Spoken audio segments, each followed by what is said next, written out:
A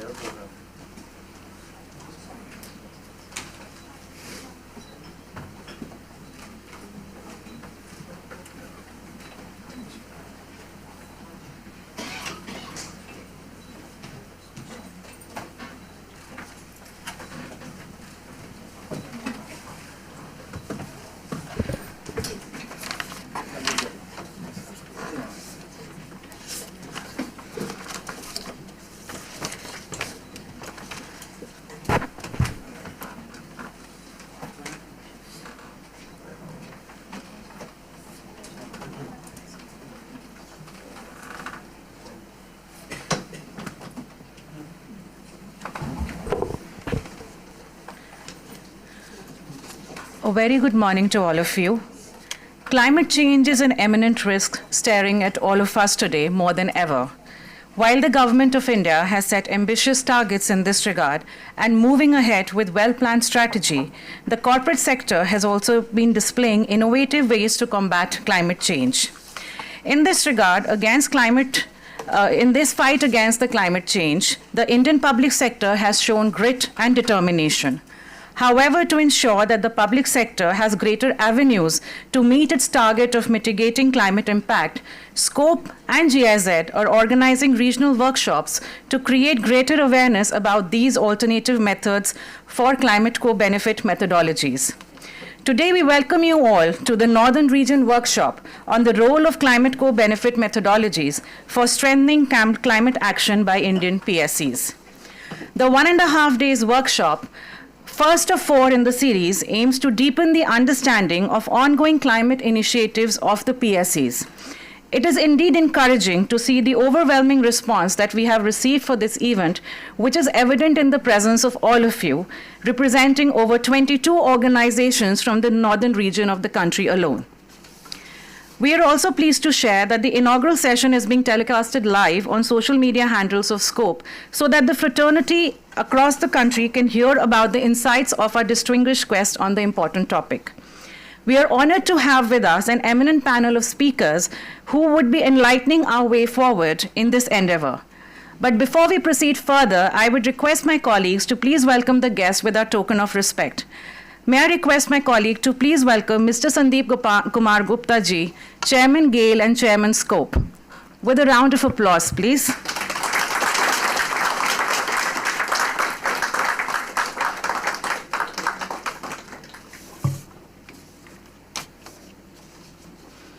May I request my colleague to please welcome Ms. Tina Dickhoff, the Head of Division of the Environment from German Embassy. Welcome, ma'am.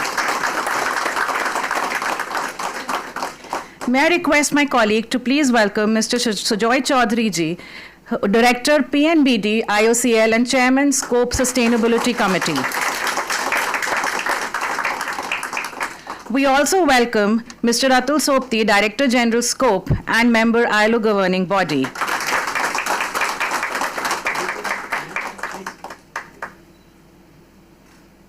We also welcome Mr. Shomik Biswas, who is the lead for the consortium, Oxford Policy Management Group, CEW, and Perspectives, who will be giving us the knowledge benefit for this workshop. Now, before we proceed with the program, may I invite Shri Atul Sopti, Director General SCOPE, to please render his opening remarks. Sir is a visionary leader having a versatile professional experience of nearly 4 decades, and before leading SCOPE as Director General, Sir was CMD BHEL, a Maharatna public sector enterprise, and has recently been elected to the prestigious position of member governing body ILO. Over to you, sir, for your insights, please.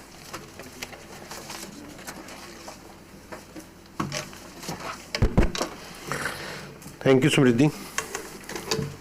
Respected Shri Sandeep Gupta ji, who is the Chairman SCOPE and CMD GAIL, Engineer Tina Dickhoff, Head of the Division Climate and Environment, German Embassy, Mr. Sujoy Chaudhary, who is Chairman of Sustainability, Development and Climate Change Committee of SCOPE, and Director Planning and Business Development IUCL, Mr. Shomik Biswas, Team Lead of Consortium and other consortium partners from Oxford Policy Management, Perspective, and CEEW, senior officials from the public sector, German Embassy, GIZ, ladies and gentlemen.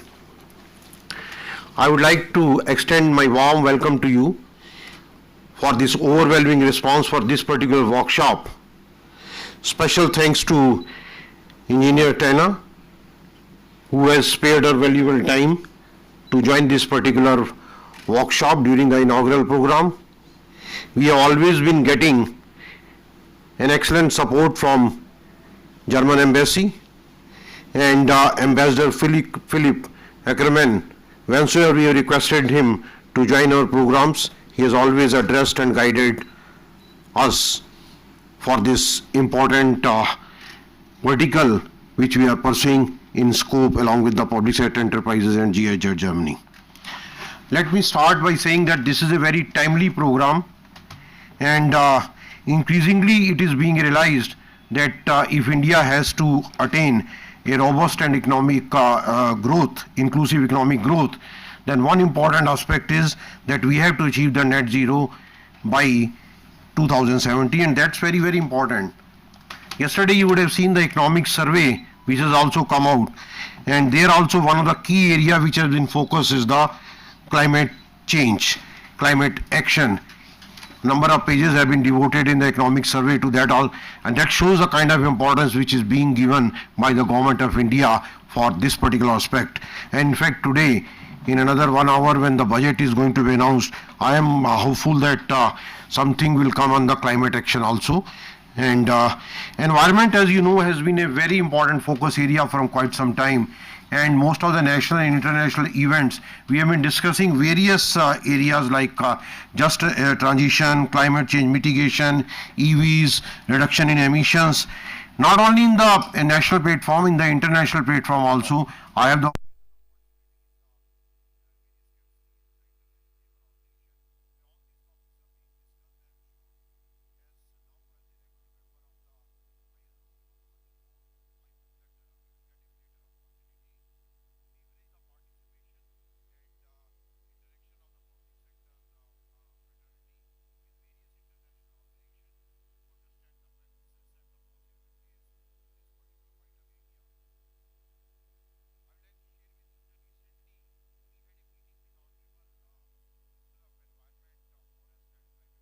Bhupendra Yadav ji, and apprised him during the meeting. We apprised him about the our discussions. In fact, basically the kind of work which is being done by Scope Public Sector Enterprises along with the GIZ Germany, and he was quite impressed with the kind of work which is being done, and he was forthcoming in facilitating us for more work in this area, and with the inputs from our Sustainability Development and Climate Change Committee led by Shri Sujay ji. We will be submitting our wish list to him soon. Coming back to the journey between the Scope and GIZ, in fact, I still remember in October 2019, the first MOU was signed, Bhaba Chamber, next room from here. At that point of time when it was signed with the director GIZ here in India, Indian director, there we were thinking that what will be done in this particular, that area was a very new area for us. And I am very happy that during the last 4.5 to 5 years, a lot of things have been achieved. There have been accomplishment, there have been achievement, there have been excitement, there have been joy, and there have been hard work also coupled. So many things have been done during this period. We started with creating the awareness, then we moved to the building capacities with implementing studies and pilots on sustainable development, and now we are focusing on more close cooperation and to devise the solutions to meet and achieve this sustainable and inclusive development. And like the programs like this, we hope that we will be able to institutionalize the co-benefit methodologies in PSCs. In fact, as Samriddhi mentioned, this is the first of its kind, the workshop which we are going to organize for the climate co-benefit methodology in the northern region, and soon we will be having the similar workshop in other regions also, and I'm very happy to get the response from 22 organizations in the northern region alone are participating. That shows the importance which is being given by our public sector enterprises in this regard. In fact, public sector enterprises, they are, if anything has to be done in this country, in this area, they have to be on board. In fact, they are the one who are contributing close to 14% of Indian GDP, but they are working hard to abate sectors of the energy, oil and gas, power, coal, etc. And their footprints are in these study sectors, and that's the reason they are in fact forthcoming in taking various steps in this direction. In fact, I wanted to share with you 23 public sector enterprises have already set their targets for the net zero transmission, net zero, and 90% of them has set the target that before 2047 they will achieve the net zero. In fact, a lot of things are being done in this regard by these public sector, but we feel that we need to have the measurement of these kind of activities. In fact, I always say that what gets measured gets done. That's the reason we are having this kind of workshop where we measure the benefits which is being done in this particular area. In fact, this will enhance the operational efficiency. This will help in complying with the regulation, demonstrate accountability, and gain the competitive advantage and ensure the long-term sustainability. So this is a very important concept. Basically, this concept is also sometimes very confusing. This way, I was very happy to see the first session itself. In fact, our Somik will explain to you that what, in fact, this co-benefit methodologies are there. And once this get institutionalized, there will be many advantages. If we talk about the 3 advantages: aligning with the environment goals, attracting the stakeholders, and navigating the changing regulatory landscape effectively.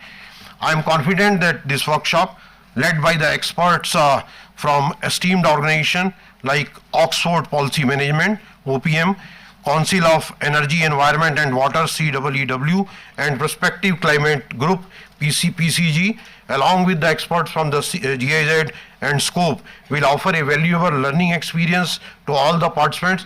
I encourage you, make best use of it. This is very, very important thing. Make best of use of it, and this will be for your own also, as well as for your organizations also, for the public sector fraternity also, and for the country as a whole. Wishing you all the best. Jai Bharat.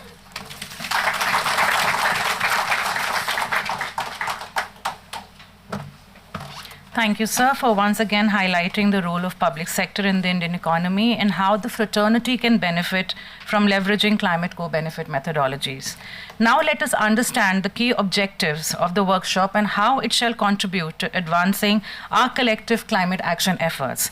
For this, I would like to invite Mr. Soumik Biswas, Team Lead Consortium, OPM, CEEW, and Perspectives Climate Group to share the program perspective. Mr. Biswas is an expert in the climate change field and an expert in sustainable development. With an experience of nearly 2 decades, he has focused much of the career managing numerous climate change projects and crafting low-carbon strategies. With this, I would like to invite Mr. Biswas for the program perspective.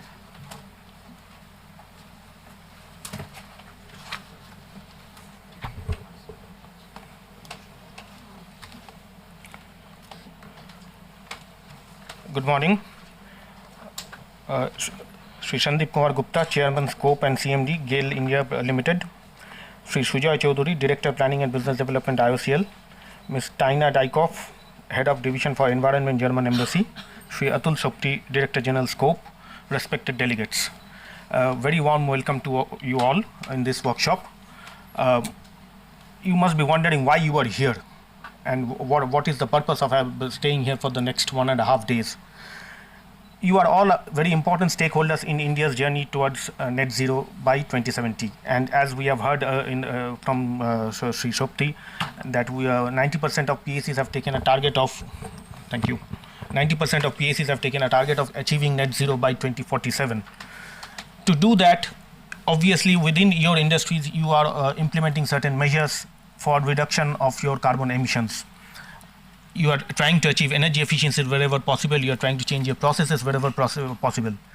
Other than that, there are several other avenues that you can also highlight as part of your efforts. Your afforestation, your greening effort, green zone building, these have contribution towards carbon mitigations as well, which needs to be accounted for.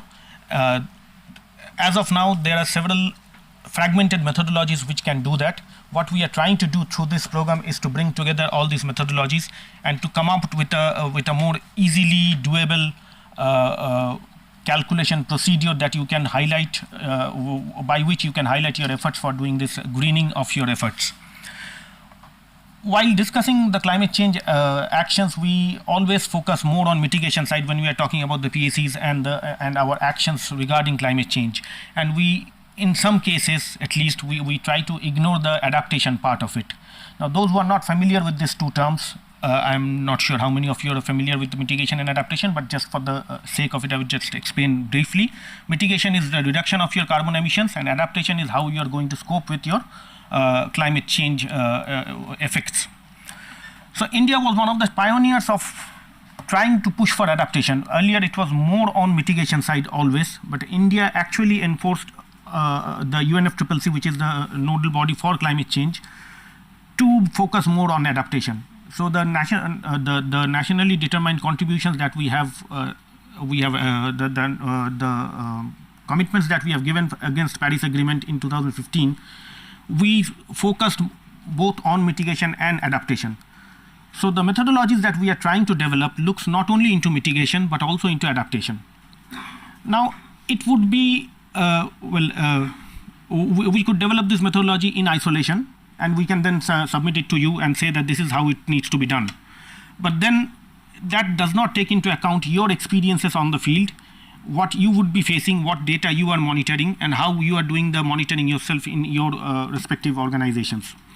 To capture that, this workshop over the next 1.5 days will try to find from you more what you are doing in your organizations. We have developed a draft assessment framework, and we will see how the draft assessment framework is can be implemented within your organizations, or whether it can at all be implemented or not. So we are more looking from feedback from your side. We will explain the draft assessment framework and the options that are there in the draft assessment framework, but we are more or less looking at your feedbacks on how to make it more implementable without putting too much burden on your side, and balancing both the mitigation and the adaptation side of climate change impacts.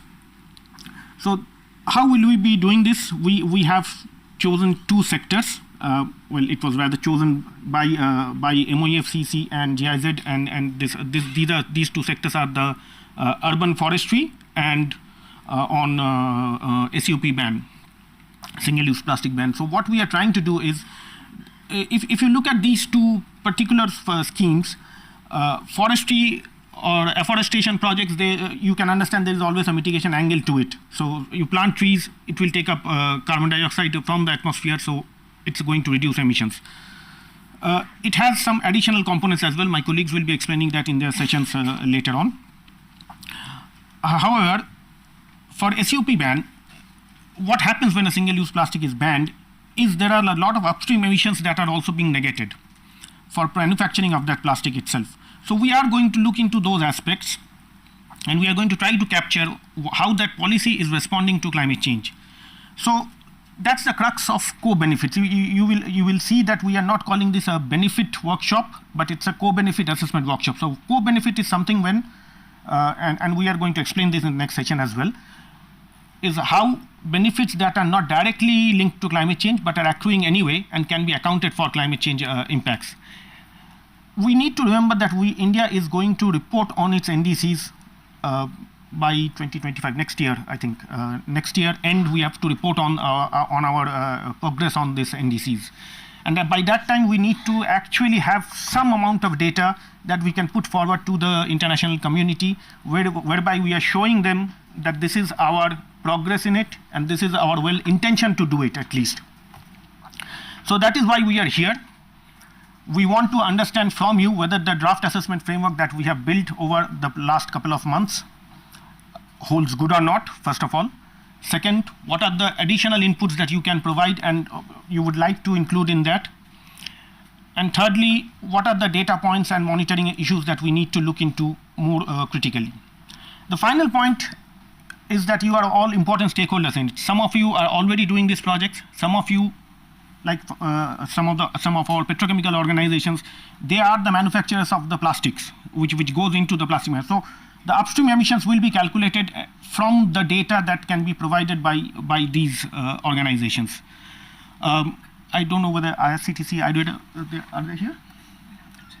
Okay, IRCTC. So some of us are still using single-use plastics in our operations. Crockeries, utensils, plastic bags, and so on. And some of us must be using plastic bottles as well. So we need to look into those aspects, whether we can reduce that, what can we replace it with within our organizations, and what does it lead to at the end. So with that, I'll stop here.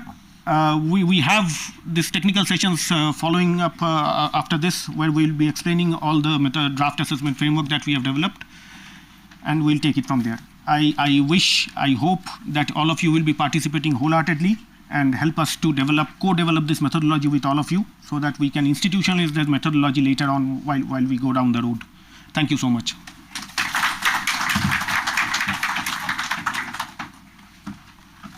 Thank you, Mr. Biswas, for so comprehensively telling us what the next 1.5 days would entail. Now moving forward, we are happy that the German government is working closely with India to ensure greater facilitation to Indian PSEs through GIZs. So it is a must to hear from them about their perspective on what is their expectation from the Indian PSEs. For this, may I invite Ms. Taina Dickhoff, Head of Division for the Environment, German Embassy, to share her views. Ms. Dickhoff brings more than 20 years of diverse experience spanning both the corporate and government sector. Having been associated with the Ministry of Environment Germany for nearly a decade, Ms. Dickhoff has an extensive background in environment and climate change issues. We welcome you, ma'am, and we wait to hear from you.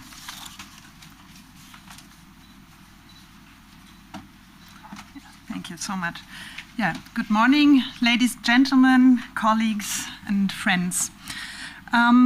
On behalf of the German Embassy, I would like to thank the Standing Committee, the Standing Conference of Public Sector Enterprises, SCOPE, and the implementation partners for organizing this workshop on such an important topic. And I'm very honored to be with you here and to be invited, and I'm very curious to learn from all of you today. Thank you. We're all aware about the impacts of climate change, especially here in India, and we really experienced how urgent the need is to address it. India was hit by one of the worst heat wave streaks this year, with many parts of the country experiencing consistent temperatures of over 50 degrees, followed by flooding, landslides, etc. Climate change is also very closely connected to other main environmental global challenges, pollution and biodiversity loss. The adverse effects of these challenges very much impact our lives, our well-being, our health, and also economic development. These environmental issues are increasingly seen as risks for investments. So it's therefore very crucial that we firstly address these three challenges together with synergistic approaches, and secondly, that we consider the solution to these crises in conjunction with sustainable economic development. And I think this is pretty much what we are we'll be discussing about on this workshop today. And I'm happy and very proud that we can build on a very strong bilateral cooperation in these fields.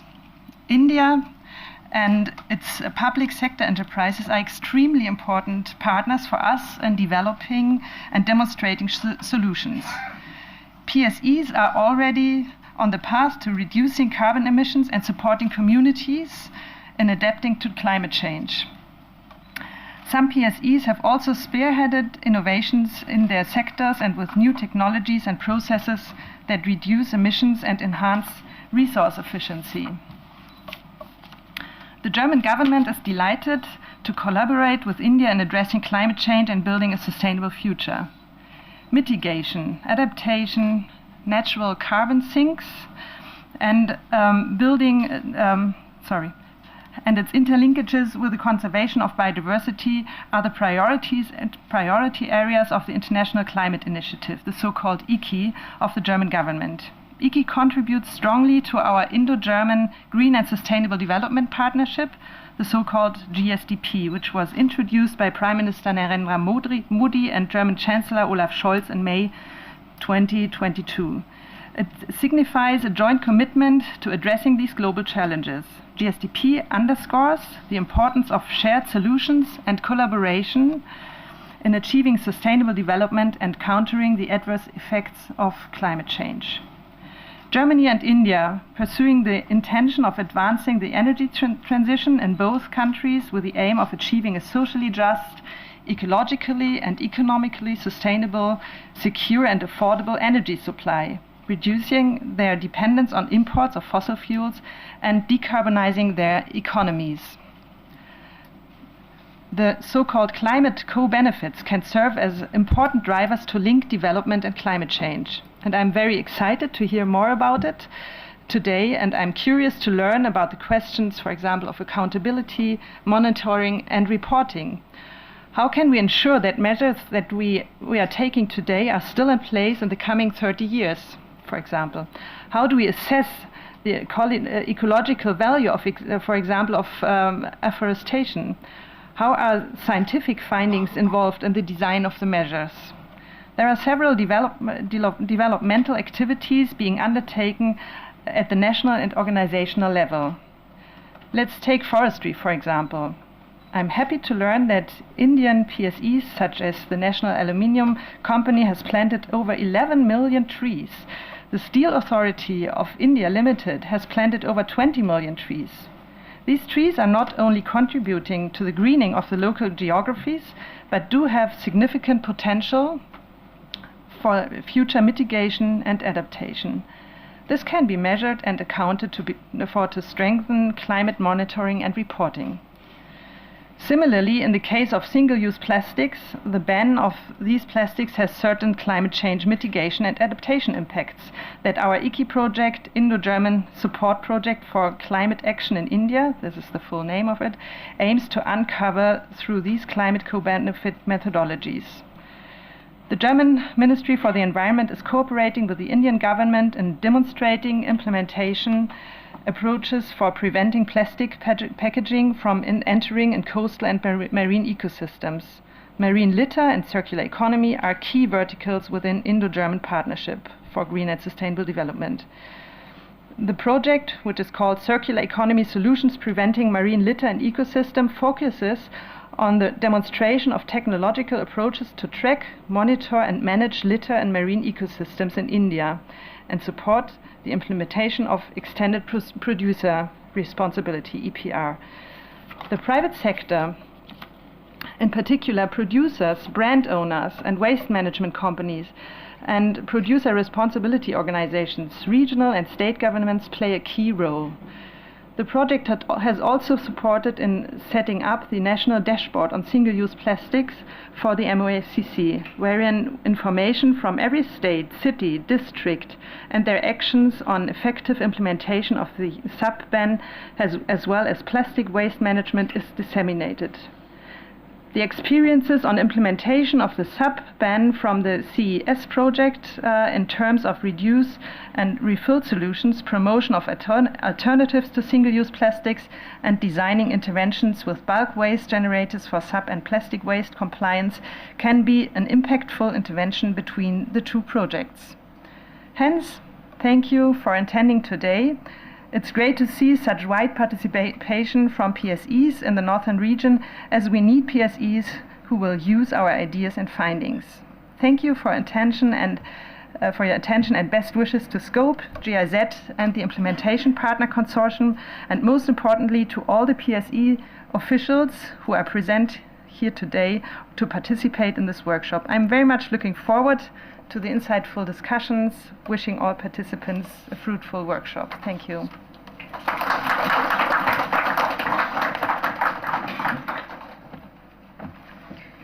Thank you, ma'am, for giving us an insight into the various Indo-German efforts and for a greener planet, and also giving us certain very important questions to ponder upon in the next 1.5 days. Now let us hear the industry perspective from our chief guest on the subject. For this, may I invite Mr. Sandeep Kumar Gupta, Chairman Scope and CMD GAIL, to please address the gathering. Mr. Gupta has a wide experience of over 3 decades in the oil and gas industry and has held varied strategic positions in leading PSEs in the country. Today, he heads an organization which has been taking significant steps in the space of climate change mitigation, and we invite you, sir, to share your perspective on the same. Over to you, sir.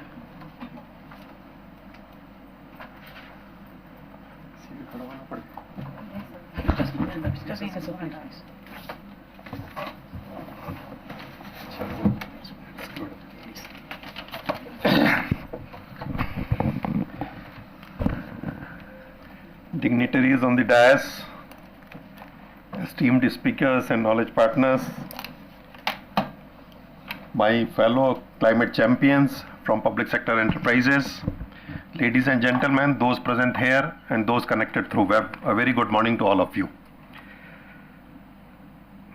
Foremost, I would like to take this opportunity to congratulate SCOPE in addressing this very important issue of climate impact, and not only creating awareness about various issues and concerns pertaining to this subject, but also moving towards finding solutions to the limitations that the corporate sector faces today to deal with this monumental challenge. It would be an understatement that today climate change has become a significant threat to ecosystems, economies, biodiversity, agriculture, public health, etc., and hence that demands urgent action to mitigate risks and secure a sustainable future. The risks arising due to climate change are now becoming more prominent and pronounced. The CEOs of major companies during their deliberation at World Economic Forum annual meet at Davos in 2023 realized that 6 out of the 10 identified risks over a period of 10 years are now environment related.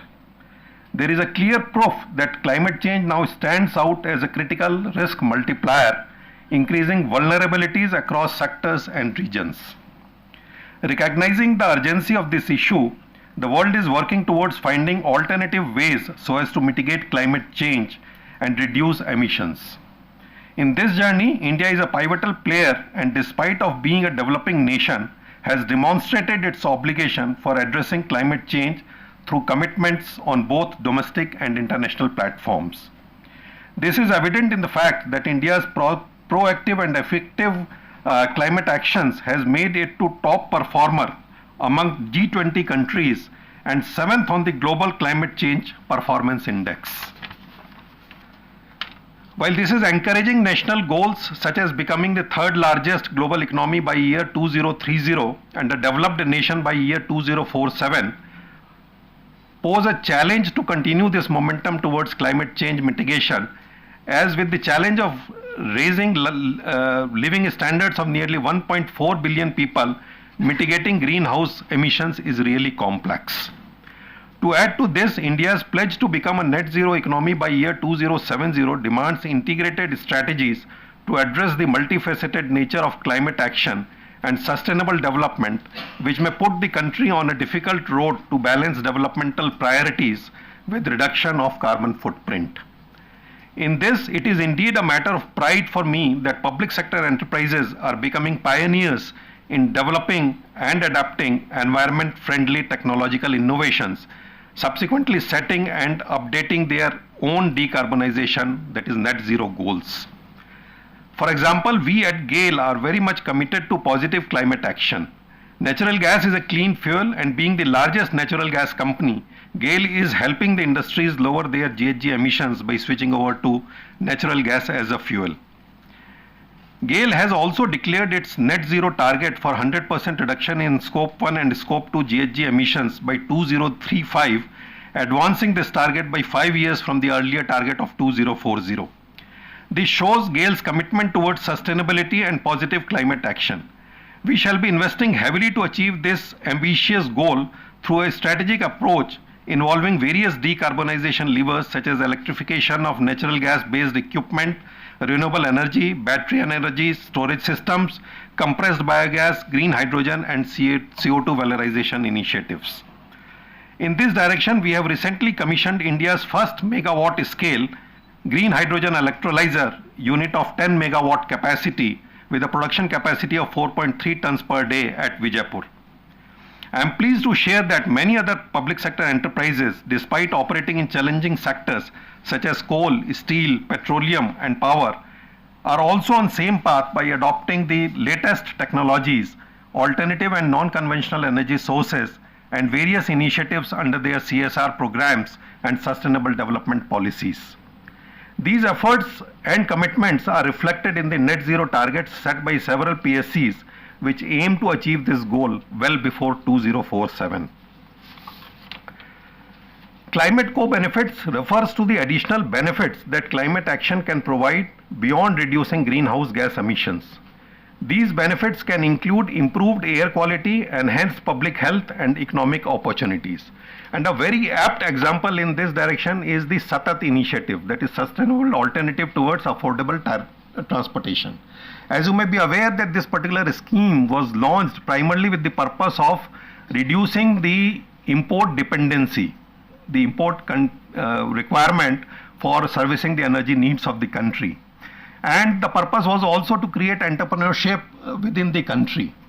However, the larger byproduct of this particular scheme was managing the waste in the country, ensuring a circular economy, and in fact revenue generation.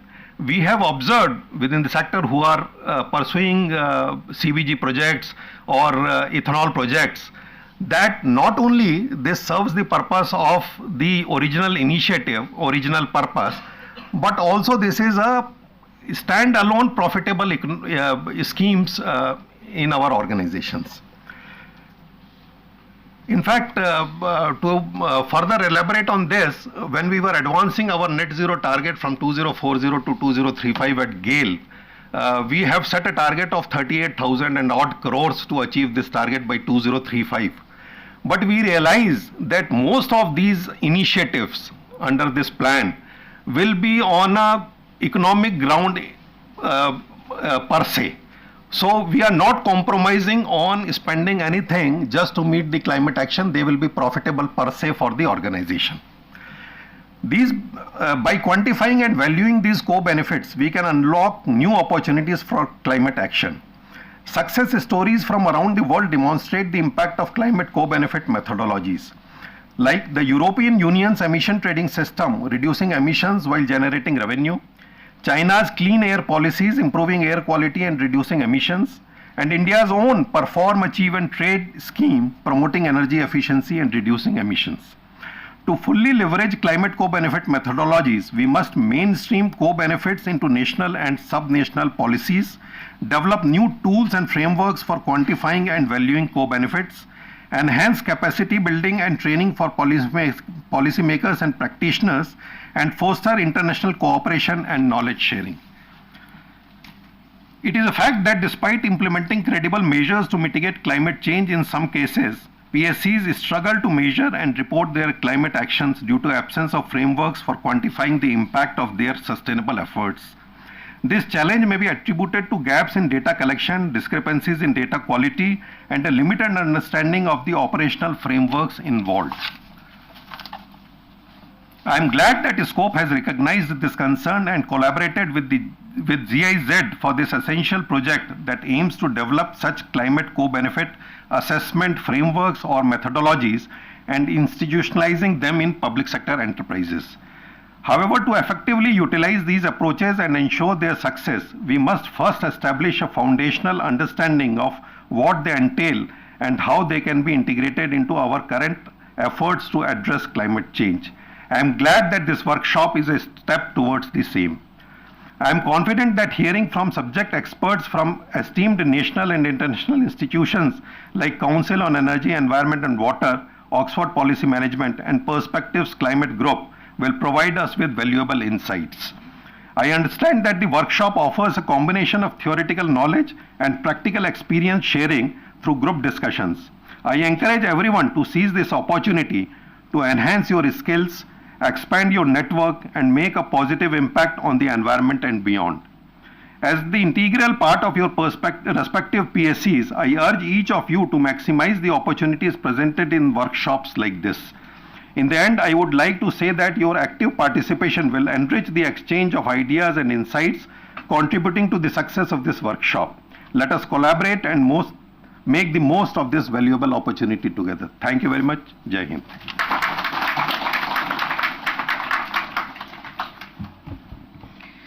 Thank you, sir, for highlighting the role of PSCs in strengthening their climate role and also giving some very good examples to show that PSCs are already working towards climate co-benefits, which needs to be further strengthened. Now, before we come to the end of the inaugural session, I would like to invite Shri Sujoy Chaudhary ji, Director Planning and Business Development, Indian Oil Corporation Limited, to kindly give the closing remarks. Having worked extensively in the sector across regions and industry functions, Sir brings with him a vast cross-functional experience spanning every facet of the Indian energy business and has been instrumental in noteworthy initiatives for the industry. As the chairman of the Scope Committee on Sustainable Development and Climate Change, Sir has been a guiding force behind various endeavors of Scope in this regard. We welcome you, sir, and over to you for your closing remarks.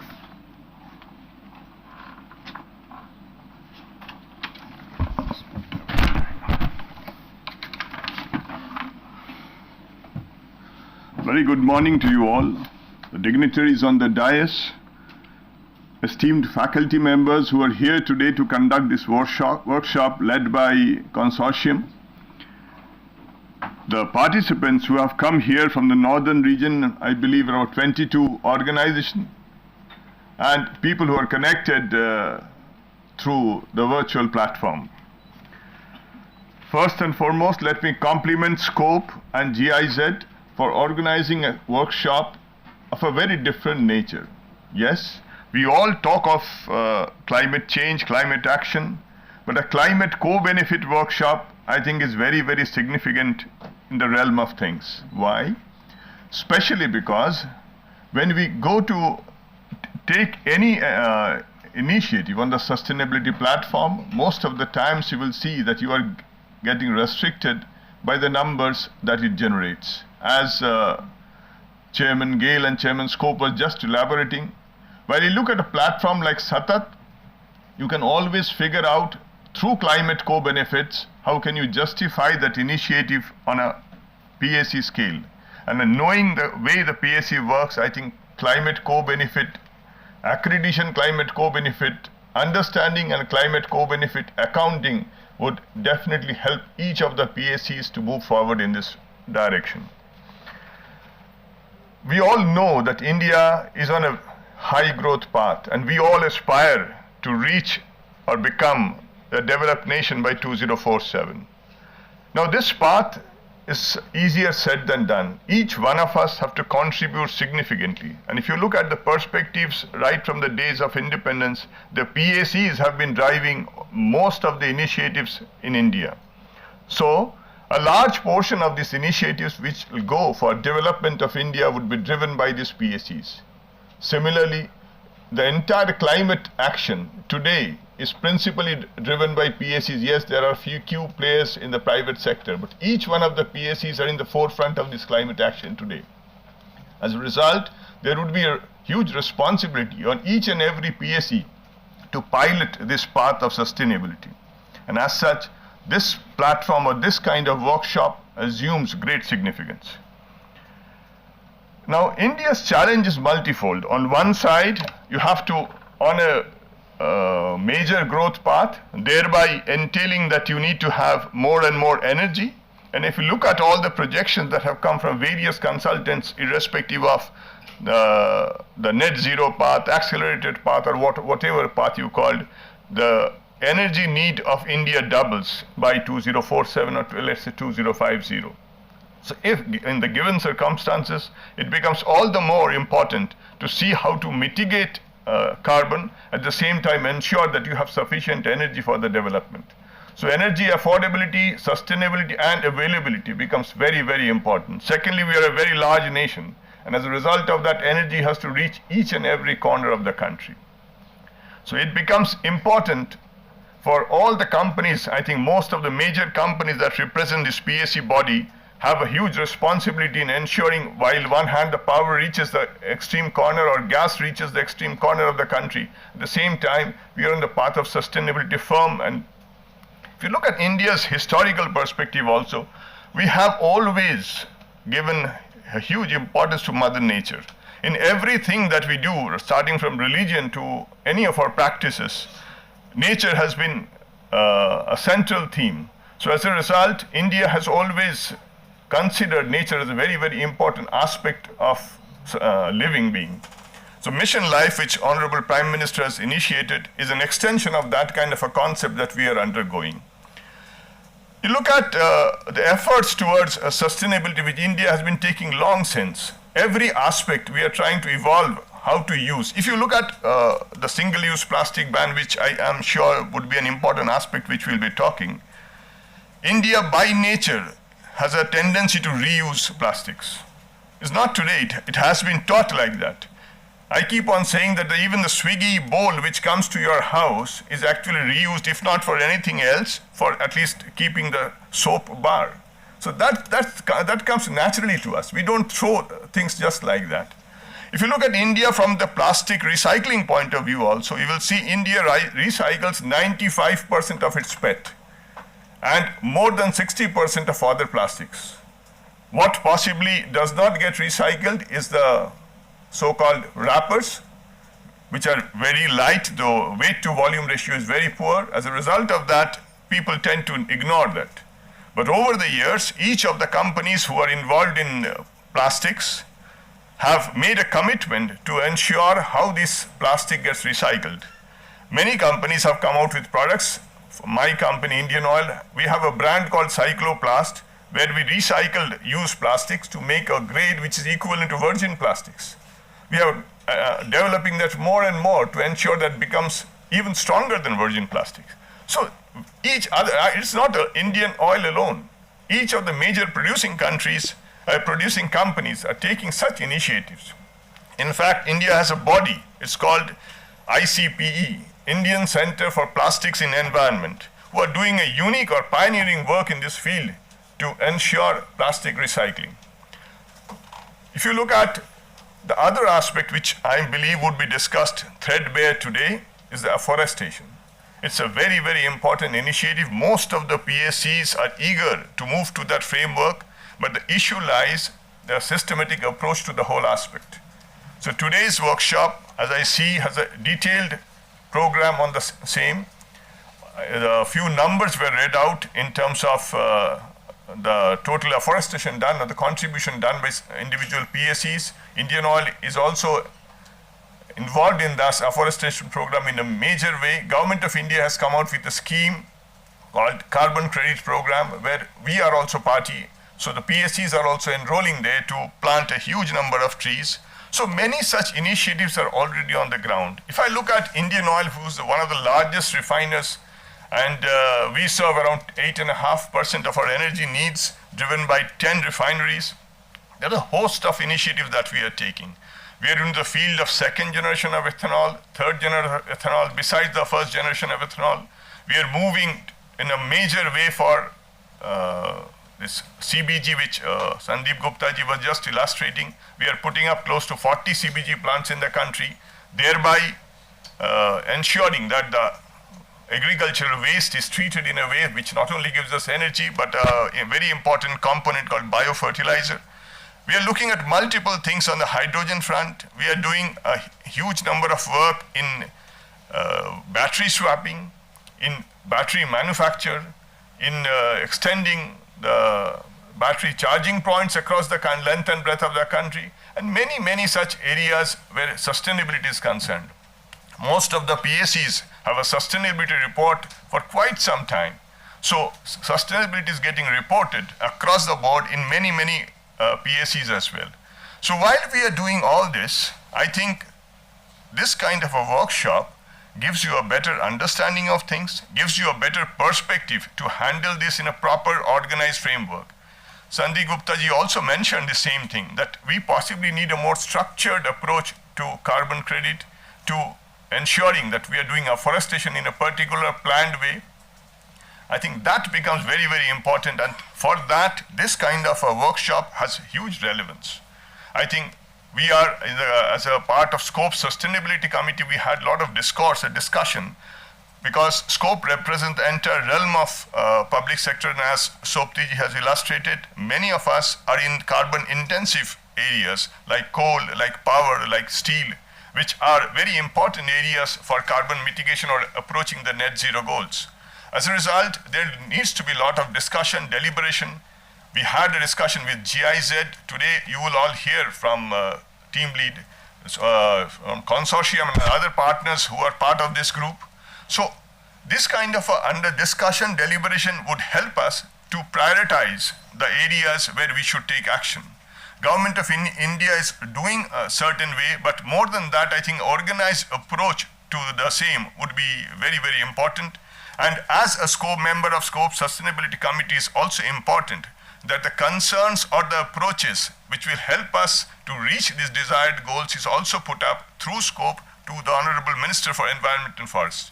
So that would be very important. So I would request all of you to wholeheartedly participate, address or clear your doubts on the two aspects which will be discussed threadbare, and also through your counterparts send to SCOPE the areas where you need government initiatives or support, because we all understand that in this part of journey there are issues.